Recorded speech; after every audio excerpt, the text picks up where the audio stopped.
L'éloge des rêves. En rêve, je peins comme Vermeer de Delft. Je parle couramment le grec et pas seulement aux vivants. Je conduis des voitures qui consentent à m'obéir. Je suis douée. J'écris de grands poèmes. J'entends des voix, aussi bien que des saints très sérieux. Vous seriez étonné de ma vélocité au piano. Je vole comme il se doit, c'est-à-dire par moi-même. Tombant du toit, je sais tomber mollement dans la verdure. Je n'ai aucun mal à respirer sous l'eau. Je ne me plains pas, je suis parvenue à découvrir l'Atlantide.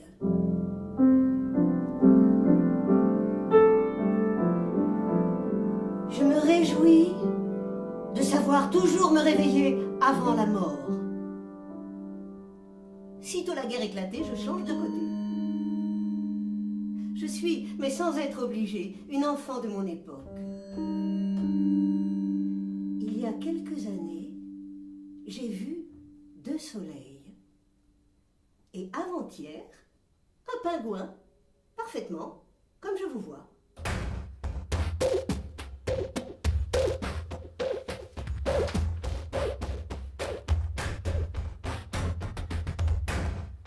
Curriculum vitae. Que faut-il? Il faut écrire une requête et joindre son curriculum vitae. Quelle que soit la longueur de la vie, le CV se doit d'être court. On est prié d'être succinct et de trier les faits, transformer les paysages en adresses et les vagues souvenirs en dates fixes. De toutes les amours, suffit le conjugal. Parmi les enfants, rien que les vraies naissances. Qui te connaît? Pas qui tu connais. Les voyages, si à l'étranger. Appartenance à quoi? Sans pourquoi. Distinction, sans à quel titre. Écrit comme si tu ne t'étais jamais parlé. Comme si tu te tenais à distance. Passe sous silence, chien, chat, oiseau, souvenirs de pacotille, amis et rêves. Prix plutôt que valeur. Titre plutôt que teneur. Pointure de chaussure plutôt qu'où il va, celui pour lequel on te prend. Joindre une photo avec une oreille bien visible. C'est sa forme qui compte, pas ce qu'elle entend. Et qu'est-ce qu'elle entend? Le ronflement des machines à broyer le papier.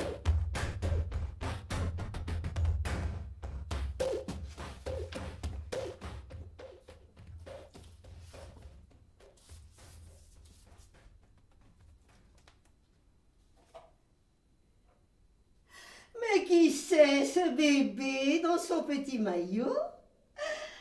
C'est le petit Adolphe, fils de Madame Hitler. Peut-être sera-t-il plus tard docteur en droit ou ténor wagnérien à l'Opéra de Vienne. C'est à qui ces menottes? N'oreille, neneuil, néné? À qui le petit bedon plein de lait? On l'ignore. Imprimeur, conseiller, marchand ou prêtre? Où vont-elles l'emmener, ces drôles de petites gambettes? Au jardin, à l'école, au bureau, à l'église, où il prendra pour femme la fille du bourgmestre?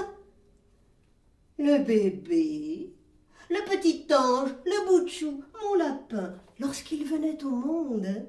Voici 1 an à peine, il y avait plein de signes sur la terre et au ciel. Lumière de printemps, pots de fleurs au balcon, dans la cour, les beaux airs de l'orgue de Barbarie. Heureux présage, écrit sur du papier de soie, la veille de l'accouchement, Un rêve prophétique, voir la colombe blanche, une bonne nouvelle, l'attraper, l'arrivée de celui qu'on espère. Toc, toc, toc, qui est là? Mais c'est le cœur d'Adolphe.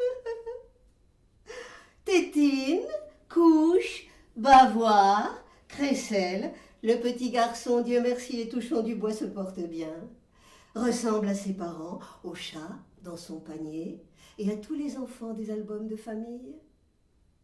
Mais non, nous n'allons pas pleurer tout de même. Le monsieur, sous son drap noir, va faire clic-clac.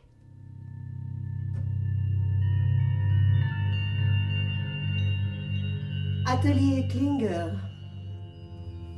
Grabenstrasse, Braunau. Braunau, ville point trop grande, mais digne et décente. Sympathique voisin, commerce solide, doux parfum de la brioche, celui âcre du savon gris. Les chiens ne hurlent pas, le destin se tient quoi? Le professeur d'histoire déboutonne son col et bâille sur les copies.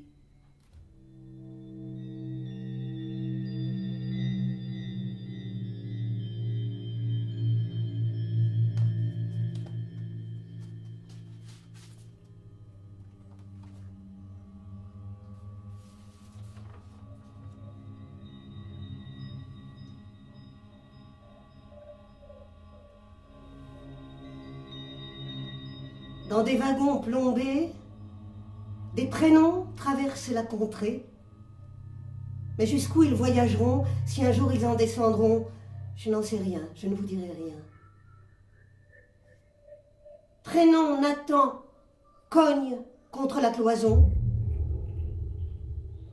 Prénom Isaac hurle et chante sa folie. Prénom Sarah, pour 2 gouttes d'eau, supplie, puisque se meurt de soif, le prénom Aaron. Ne saute pas dans le vide, prénom David. Ce prénom te flétrit pour la vie. Ce prénom, on ne le donne à personne, c'est trop lourd à porter par ici. Que ton fils porte un nom slave et blond. Car ici, on recense chaque cheveu. Car ici, on sépare le bon grain de l'ivraie, d'après tes paupières et d'après ton prénom. Ne saute pas. Que ton fils s'appelle l'air. Ne saute pas. Ce n'est pas encore l'heure. Ne saute pas. La nuit rit aux éclats. Et les wagons ricanent sur la voie. Un nuage humain passe sur le pays, grand nuage, et une larme pour toute pluie, petite pluie, rien qu'une larme, quelle sécheresse. Et les rails, dans le noir, disparaissent. C'est comme ça. Fait la roue. Pas de clairière. C'est comme ça. Train de cris à travers bois. C'est comme ça. Dans la nuit, je l'entends. C'est comme ça. Le silence cogne le silence.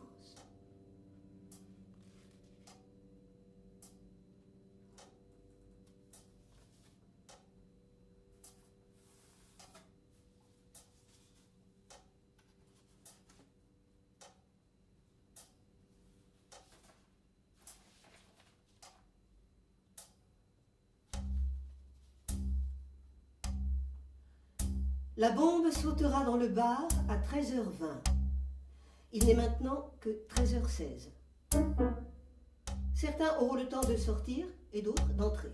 Le terroriste, lui, est déjà de l'autre côté de la rue. Cette distance le préserve du mal.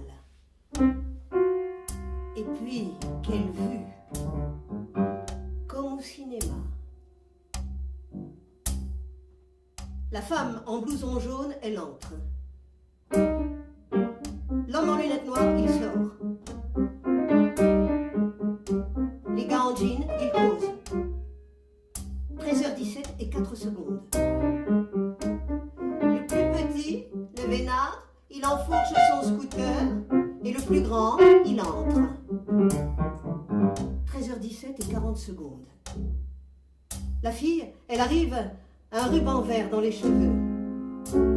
Seulement, il y a un bus qui passe et on ne la voit plus. 13h18, plus de filles. Est-elle entrée, l'idiote? Ou bien non? On verra quand ils auront sorti les corps. 13h19, plus personne n'entre. Il y a juste un gros chauve qui sort, mais on dirait qu'il fouille encore dans ses poches. Et à 13h20 moins 10 secondes, il revient chercher ses misérables gants. Il est 13h20. Le temps, qu'est-ce qu'il traîne? Ça doit être maintenant. Non, pas encore maintenant. Si, maintenant. La bombe, elle saute.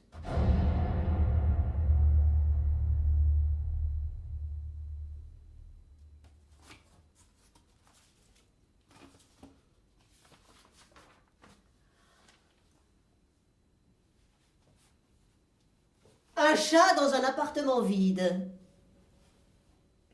Mourir. On ne fait pas ça à un chat. Car que voulez-vous qu'il fasse maintenant, le chat, dans un appartement vide? Grimper au mur? Se frotter aux meubles? Rien n'a, semble-t-il, changé, et pourtant, rien n'est pareil. Rien n'a été déplacé, et pourtant, rien n'est à sa place. Et même le soir, la lampe ne s'allume plus. On n'entend des pas dans l'escalier, mais ce ne sont pas les bons. Et la main qui met du poisson dans l'assiette n'est pas la même qu'avant. Quelque chose ne commence plus à l'heure où les choses commencent. Quelque chose ne s'accomplit plus comme les choses devraient. Quelqu'un était là, qui y était toujours, puis soudain, il a disparu et s'obstine à ne plus être du tout. On a fouillé toutes les armoires, parcouru tous les rayons, on s'est faufilé sous le tapis, au cas où. On a même violé l'interdit et fichu la pagaille dans les papiers. Que reste-t-il à faire désormais? Dormir et attendre.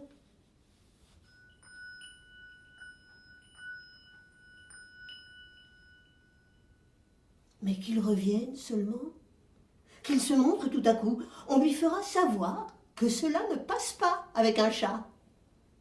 On avancera vers lui comme si on ne voulait pas, lentement, sur des pattes fières et boudeuses. Et pas question de petits sauts, de petits miaou au début.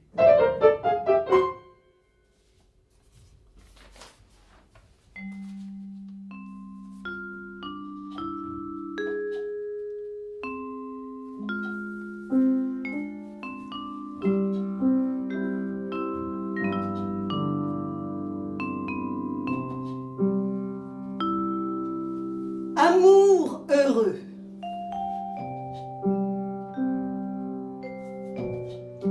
Est-ce sérieux? Est-ce bien utile? Que peut tirer le monde de deux personnes qui ne voient pas le monde? Élevés l'un vers l'autre, sans le moindre mérite, pris comme ça au hasard, et pourtant convaincus de vivre l'inéluctable, en récompense de quoi? De rien. Cette lumière qui arrive de nulle part, pourquoi tombe-t-elle sur eux et pas sur d'autres? Cela outrage-t-il la justice? Oui. Cela offense-t-il des principes sacrés et bafoue-t-il la morale? Offense et pas... Oh, mais... Oh!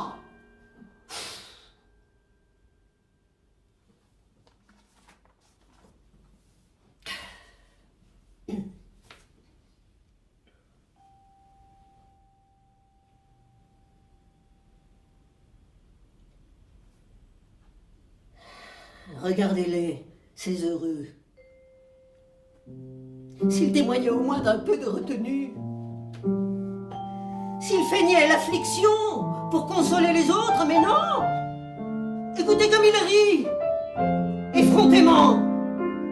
Quel langage ils emploient, intelligible à peine. Et toute leur mignardise affaîtrie, devoirs imaginaires de l'un envers l'autre. Cela frise le complot contre l'humanité. Peut-on imaginer les fâcheuses conséquences si leur exemple se laissait imiter?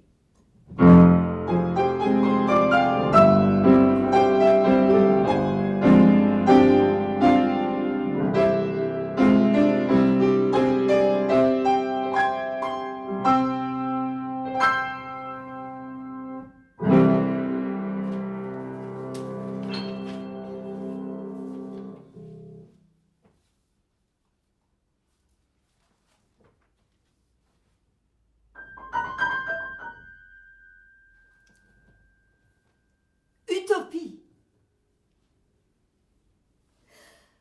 L'île où tout trouve enfin une bonne explication. Ici, on peut se fonder sur des preuves solides. Point de chemin autre que ceux qui touchent au but. Les buissons plient sous le poids des réponses. C'est ici que pousse l'arbre de la juste hypothèse aux branches démêlées depuis l'éternité. L'arbre de compréhension, lumineusement simple, s'élève près d'une source nommée « Alors c'est ça ». Plus on avance, et plus vaste s'ouvre la vallée de l'évidence.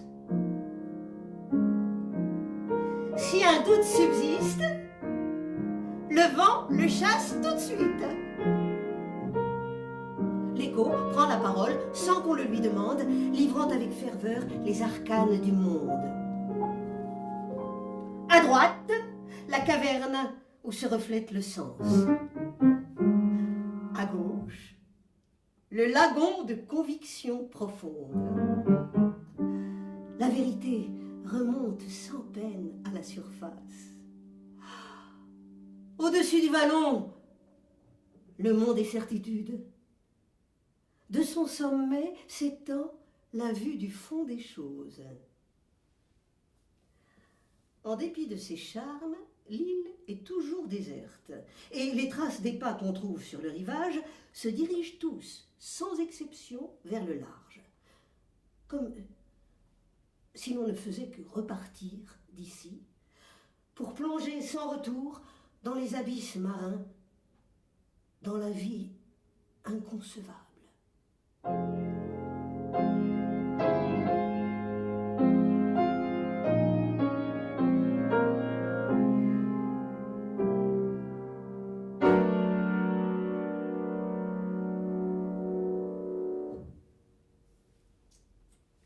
Clélia Bressa-Blum. Merci. Christine Brotons. Merci. Quelques petits mots.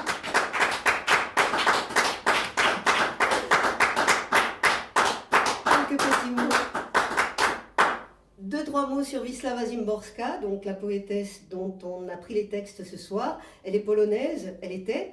Elle naît en 23, meurt en 2012. Elle naît en 1923. Elle meurt en 2012. On lui décerne le prix Nobel de littérature en 1996. Et on commence à la connaître à partir de ce moment-là. Ses vers parlent de la haine, de la bêtise, du terrorisme. On a pu en voir un petit extrait. Mais aussi de choses très simples, comme de l'oignon, par exemple, dont elle glorifie la perfection par rapport à l'imperfection de l'homme. Il y a beaucoup de philosophie, il y a beaucoup d'humour. Je vous invite vraiment à aller y voir. Et j'aimerais remercier, là tout de suite, évidemment Clélia, pour sa disponibilité et sa belle créativité. Merci. La cave se rebiffe dont on entend les applaudissements nourris, c'est-à-dire Françoise et Dimitri qui initient et accueillent ces petites bulles de résistance sous l'égide de l'Université populaire de Lyon, et David Bressa, musicien et pour l'heure technicien magnifique.